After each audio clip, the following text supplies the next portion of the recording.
Tronco del encéfalo. Anatomía del cráneo. Las lesiones cráneoencefálicas por traumatismos cerrados y proyectiles se asocian con una alta morbimortalidad incapacitante. Dada la estrecha relación que existe entre el cráneo y el encéfalo subyacente y los nervios craneales, NC, así como su participación frecuente en muchas enfermedades, primero se considerará una breve revisión de la anatomía del cráneo. Cráneo en el adulto. El cráneo se compone de varios huesos distintos, unidos por articulaciones inmóviles llamadas suturas. El tejido conjuntivo entre los huesos se llama ligamento sutural. La mandíbula es una excepción, ya que está unida al cráneo por la articulación temporomandibular móvil. Los huesos de la cabeza se pueden dividir en los del cráneo propiamente dicho y los de la cara. La bóveda craneal o calota es la parte superior del cráneo, y la base del cráneo es la parte más inferior de dicha estructura. Los huesos del cráneo están formados por tablas externa e interna de hueso compacto separadas por una capa de hueso esponjoso llamado diploe. La tabla interna es más fina y frágil que la externa. Los huesos se hallan cubiertos por periósteo en sus superficies externa e interna. El cráneo está compuesto por los siguientes huesos, dos de los cuales son pares. Frontal 1. Parietales 2. Occipital 1. Temporales 2. Esfenoides 1. Etmoides 1. Los huesos faciales son los siguientes, dos de los cuales son únicos, cigomáticos 2. Maxilares 2. Nasales 2. Lagrimales 2. Vómer 1. Palatinos 2. Cornetes inferiores 2. Mandíbula 1. Aunque los estudiantes no necesitan conocer la estructura detallada de cada hueso del cráneo, sí deben estar familiarizados con el cráneo en su totalidad. Si es posible, es útil tener un cráneo disecado disponible como referencia cuando revise la siguiente descripción. Vista anterior. El hueso frontal se curva hacia abajo para formar los bordes superiores de las órbitas. A ambos lados se pueden ver los arcos supraciliares y se pueden reconocer las incisuras, o forámenes supraorbitarios. En la región medial, el frontal se articula con el proceso frontal de los maxilares superiores y con los huesos nasales. A cada lado, el hueso frontal se articula con el hueso cigomático. Los bordes orbitarios están limitados por los huesos frontales por arriba, los cigomáticos por fuera, los maxilares por abajo y los procesos de los maxilares superiores y los huesos frontales en dirección medial. Dentro del hueso frontal, justo por encima de los bordes orbitarios, hay dos espacios huecos cubiertos por mucosa llamados senos paranasales frontales. Estos se comunican con la nariz y sirven como resonadores de la voz. Los dos huesos nasales forman el puente de la nariz. Sus bordes inferiores, junto con los maxilares, conforman la abertura nasal anterior. La cavidad nasal está dividida en dos por el tabique nasal óseo, que está constituido en gran parte por el hueso vómer. Los cornetes o conchas superiores y medios son plataformas óseas que se proyectan en la cavidad nasal desde el etmoides a cada lado. Los cornetes o conchas inferiores son huesos separados. Los dos maxilares forman la porción superior de la mandíbula, la parte anterior del paladar duro, parte de las paredes laterales de las cavidades nasales y parte del piso de las cavidades orbitarias. Los dos huesos se unen en la línea media en la sutura intermaxilar y forman el borde inferior de la abertura nasal. Debajo de la órbita, el maxilar está perforado por el foramen infraorbitario. El proceso alveolar se proyecta hacia abajo y, junto con la del lado opuesto, conforman el arco alveolar, que aloja los dientes superiores. Dentro de cada maxilar hay una gran cavidad en forma de pirámide cubierta por mucosa llamada seno maxilar. Este seno se comunica con la cavidad nasal y actúa también como caja de resonancia de la voz. El hueso cigomático conforma la prominencia de la mejilla y parte de la pared lateral y el piso de la cavidad orbitaria. Se articula con el maxilar en la región medial y con el proceso cigomático del hueso temporal en dirección lateral para dar lugar al arco cigomático. El hueso cigomático está perforado por dos forámenes para los nervios cigomático-facial y cigomático-temporal. La mandíbula, o maxilar inferior, está compuesto por un cuerpo horizontal y dos ramas verticales. Vista lateral.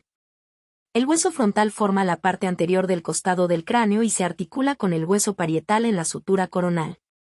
Los huesos parietales componen los lados y el techo del cráneo y se articulan uno con el otro en la línea media en la sutura sagital. Se articulan con el hueso occipital por detrás, en la sutura lambdoidea. El cráneo se completa lateralmente con la parte escamosa del hueso occipital, partes del hueso temporal, llamadas porciones escamosa, timpánica, proceso mastoides, proceso estiloides y proceso cigomático. Y el ala mayor del esfenoides. Obsérvese la posición del meato acústico externo. La rama y el cuerpo de la mandíbula se encuentran por debajo. La parte más fina de la pared lateral del cráneo es la zona donde la esquina anteroinferior del hueso parietal se articula con el ala mayor del esfenoides. Este punto se conoce como terión. El terión es un área con importancia clínica porque cubre la división anterior de la arteria meningea media y su vena. Se pueden identificar las líneas temporales superior e inferior, que comienzan como una sola línea desde el borde posterior del proceso cigomático del hueso frontal y se separan a medida que se arquean hacia atrás. La fosa temporal se encuentra debajo de la línea temporal inferior.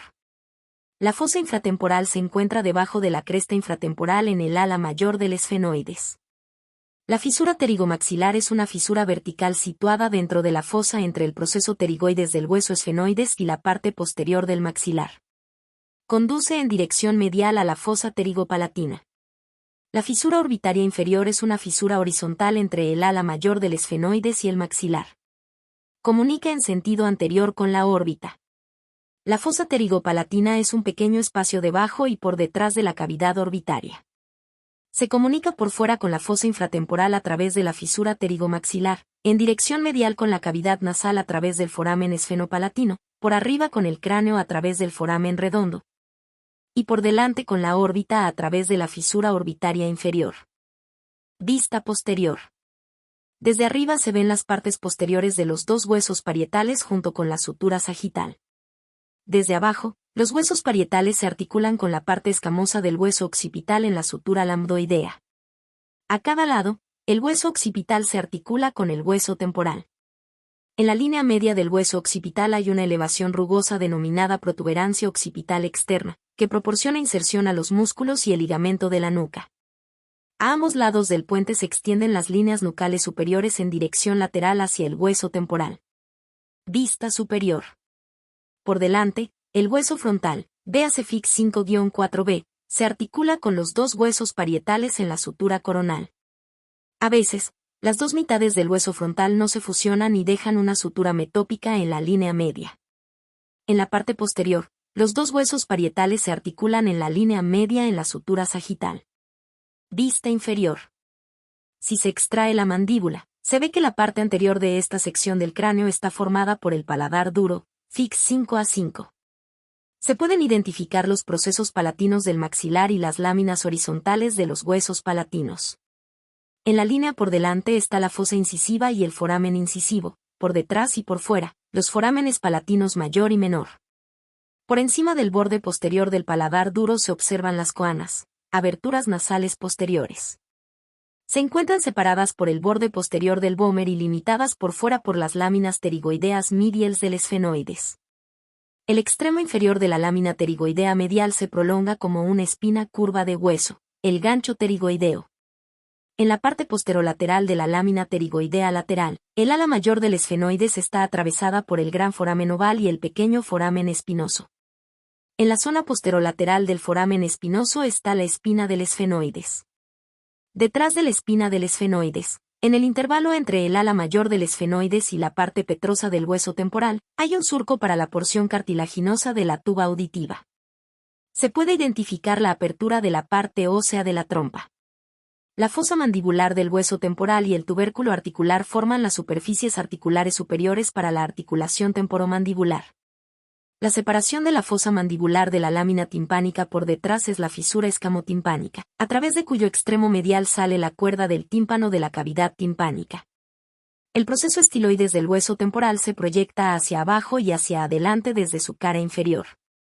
Desde la superficie inferior de la parte petrosa del hueso temporal se puede ver la abertura del conducto carotídeo. El extremo medial de la parte petrosa del hueso temporal es irregular, junto con la parte basilar del hueso occipital y el ala mayor del esfenoides, forman el foramen rasgado. En una persona viva, el foramen rasgado está cerrado por tejido fibroso, y solo unos pocos vasos pequeños pasan a través de este foramen desde la cavidad del cráneo hacia el exterior. La lámina timpánica, que forma parte del hueso temporal, tiene forma de C y constituye la parte ósea del meato acústico externo. Al explorar esta región, se debe identificar la cresta suprameática sobre la superficie lateral de la parte escamosa del hueso temporal, el trígono suprameático y la espina suprameática. En el intervalo entre los procesos estiloides y mastoides se puede ver el foramen estilomastoideo. En posición medial respecto del proceso estiloides, la parte petrosa del hueso temporal tiene una muesca profunda que, junto con una muesca más superficial en el hueso occipital, forman el foramen yugular. Detrás de las aberturas posteriores de la nariz y delante del foramen magno se encuentran el hueso esfenoides y la parte basilar del hueso occipital. Deben identificarse los cóndilos occipitales. Se articulan con la cara superior de la masa lateral de la primera vértebra cervical, el atlas. Por encima del cóndilo occipital se encuentra el conducto hipogloso, que permite la salida del nervio hipogloso.